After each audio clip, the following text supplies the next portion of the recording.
امام حسین رضی اللہ تعالیٰ عنہ نے نانا جان کے اس نصیحت پر عمل کیا اور قرآن کی اس آیت پر عمل کیا۔ اللہ نے ان کو بھی تو بڑی نعمتوں سے نوازا تھا، اس سے بڑی نعمت کیا ہوگی؟ الحسن والحسین سیدہ شباب اہل الجنہ، کہ جس کو جنت کے جوانوں کی سرداری مل گئی ہو، جنت کی بادشاہت ملی ہو۔ یہاں ایک کونسلر کے لیے کتنی کوششیں کرتا ہے کہ اس کو کونسلر ہی مل جائے۔ الیکشن ہوتا ہے، کوئی ایم پی اے بننے کے لیے، کوئی ایم این اے بننے کے لیے کیا کیا پاپڑ پھیلتے ہیں، اور وزیر بننے کے لیے پتہ نہیں کیا کیا سفارشیں اور کیا کیا جوڑ توڑ ہوتا ہے، اور وزیر اعظم اس کے عہدے کے لیے تو نہ معلوم کیا کیا کوششیں ہوتی ہیں۔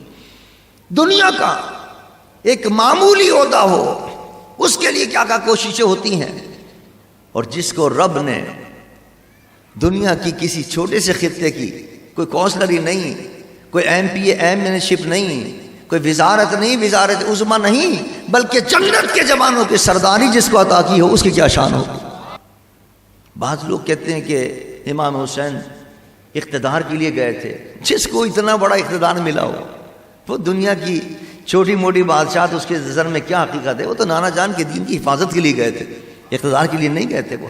تو اب اندازہ کیجئے، الحسن والحسین سیدہ شباب اہل الجنہ، جس کو جنت کے جوانوں کی سرداری ملی ہو، وہاں کی بادشاہت ملی ہو، اتنا بڑا مقام ملا ہو جو کائنات میں کسی کو نہیں ملا، صرف مصطفیٰ کے در سے، مصطفیٰ کے اس لخت جگر کو، اس نور نظر کو، اس شہید نواسے کو اللہ نے یہ مقام عطا کیا ہو، تو اتنے بڑے انعام پر پھر امام حسین نے شکریہ کا حق ادا بھی کر دیا۔ کربلا کے میدان کے اندر سر سجدے میں رکھ دیا اور جان جانی آفنی کے سپرد کر دی۔ لیکن قربان جاؤں حسین نے جو سجدہ کیا، کسی نے ایسا سجدہ نہیں کیا۔ کربلا کی تپتی ہوئی ریت پر اون و محمد کی قربانیاں اپنے سامنے دیکھی ہیں، عباس کے بازو قلم ہوتے دیکھے ہیں، علی اصغر کو قربان کیا، علی اکبر کو قربان کیا، ان کے لاشوں پر گھوڑے دوڑتے ہوئے دیکھے، اور پھر اپنے اوپر تیروں اور نیزوں کے زخم کھا کر پھر گل کر کربلا کی تپتی ہوئی ریت پر سجدے میں سر رکھ کر سر سجدہ کا حق ادا کر دیا،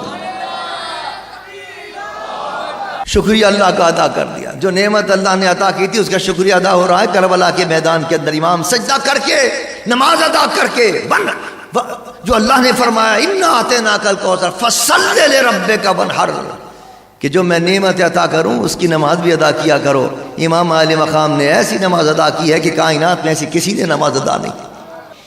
فَصَلِّ لِرَبِّكَ بھی عمل ہو گیا۔ اللہ فرماتا ہے نعمتوں کو شکریہ کے دو طریقے ہیں، ایک طریقہ تو یہ نماز ادا کرو، دوسرا طریقہ یہ کہ قربانی پیش کرو۔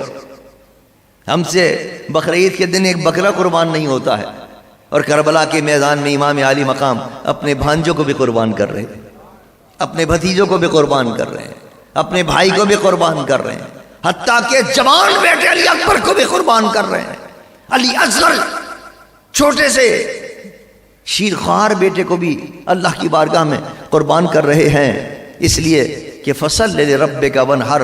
اللہ فرماتا ہے جتنی نعمتیں زیادہ ہوں تو قربانی بھی زیادہ ہوتی ہے، نماز بھی زیادہ ہوتی ہے۔